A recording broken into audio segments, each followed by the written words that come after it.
خوش آمدید۔ سبق نمبر 7 حضرت علی کرم اللہ تعالیٰ وجہ۔ خاص الفاظ: وصال، اہلیہ، دفاع، تاخیر، محاصرہ۔ حضرت محمد رسول اللہ خاتم النبیین صلی اللہ علیہ وآلہ وسلم کے وصال فرما جانے کے بعد حضرت محمد رسول اللہ خاتم النبیین صلی اللہ علیہ وآلہ وسلم کے جن قریبی ساتھیوں نے اسلامی حکومت سنبھالی اور مسلمانوں کی رہنمائی فرمائی، انہیں خلفائے راشدین کہا جاتا ہے۔ حضرت علی رضی اللہ عنہ مسلمانوں کے چوتھے خلیفہ ہیں۔ حضرت علی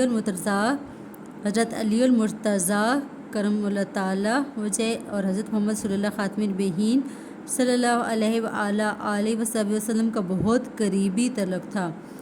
حضرت علی کرم اللہ تعالیٰ وجہ حضرت محمد صلی اللہ خاتم النبیین صلی اللہ علیہ وآلہ وسلم کے چچا زاد بھائی تھے۔ جب حضرت علی رضی اللہ عنہ جوان ہوئے تو حضرت محمد صلی اللہ خاتم النبیین صلی اللہ علیہ وآلہ وسلم نے حضرت علی کرم اللہ تعالیٰ وجہ سے اپنی سب سے چھوٹی بیٹی حضرت فاطمہ رضی اللہ تعالیٰ عنہ علیہ السلام کا نکاح فرمایا۔ اس طرح حضرت علی کرم اللہ تعالیٰ وجہ حضرت محمد صلی اللہ خاتم النبیین صلی اللہ علیہ وآلہ وسلم کے داماد بھی تھے۔ جب حضرت محمد صلی اللہ خاتم النبیین صلی اللہ علیہ وآلہ وسلم پر پہلی وحی نازل ہوئی اور حضرت جبرائیل علیہ السلام غار حرا میں وحی لے کر تشریف لائے تو حضرت محمد صلی اللہ خاتم النبیین صلی اللہ علیہ وآلہ وسلم نے گھر آ کر اپنی اہلیہ حضرت خدیجہ رضی اللہ تعالیٰ عنہا کو سارا حال سنایا۔ وہ حضرت محمد رسول اللہ خاتم النبیین صلی اللہ علیہ وآلہ وسلم پر فوراً ایمان لے آئیں۔ ان کے بعد حضرت علی کرم اللہ تعالیٰ وجہ ایمان لائے۔ یوں حضرت علی کرم اللہ تعالیٰ وجہ بچوں میں سب سے پہلے مسلمان ہوئے۔ مکہ مکرمہ میں اسلام کی دعوت پھیلنے لگی اور لوگ بتوں کو چھوڑ کر اللہ تعالیٰ کی عبادت کرنے کے لیے اسلام قبول کرنے لگے تو مکہ مکرمہ کے مشرکین کو یہ بات بہت بری لگی۔ انہوں نے مسلمانوں کو ستانا شروع کر دیا، ان پر طرح طرح کے ظلم و ستم کیے، بہت سے مسلمانوں کو زخمی اور کئی کو شہید بھی کر دیا گیا۔ آخرکار اللہ تعالیٰ نے مکہ مکرمہ کے مسلمانوں اور حضرت محمد صلی اللہ خاتم النبیین صلی اللہ علیہ وآلہ وسلم کو مدینہ منورہ ہجرت کرنے کا حکم فرمایا۔ حضرت علی المرتضیٰ کرم اللہ تعالیٰ وجہ بھی مدینہ منورہ ہجرت کر گئے۔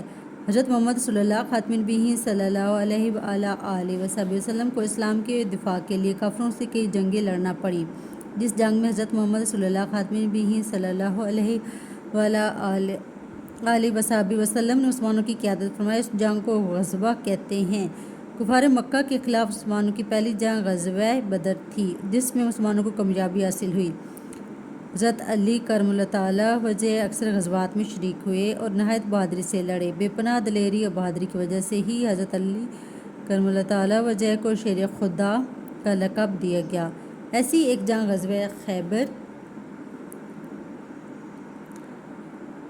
ہجرت کے 7ویں سال ہوئی۔ خیبر ایک بڑے شہر کا نام ہے جو مدینہ منورہ سے تقریباً 169 کلومیٹر کے فاصلے پر ہے۔ یہاں بہت سے مضبوط قلعے بنے ہوئے تھے۔ مسلمانوں نے خیبر کے 5 قلعے فتح کر لیے لیکن 6واں قلعہ فتح نہیں ہو پا رہا تھا۔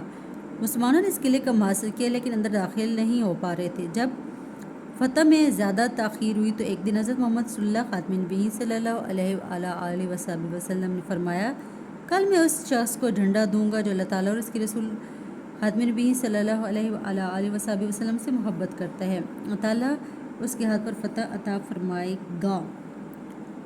صحابہ کرام رضوان اللہ تعالیٰ علیہ اجمعین بے چینی سے انتظار کرنے لگے کہ حضرت محمد رسول اللہ خاتم النبیین صلی اللہ علیہ وآلہ وسلم جنگ کا پرچم کس خوش نصیب کو عطا فرماتے ہیں۔ اگلی صبح حضرت محمد رسول اللہ خاتم النبیین صلی اللہ علیہ وآلہ وسلم نے حضرت علی المرتضیٰ کرم اللہ تعالیٰ وجہ کو بلایا، علم عطا فرمایا اور فتح کی دعا دی۔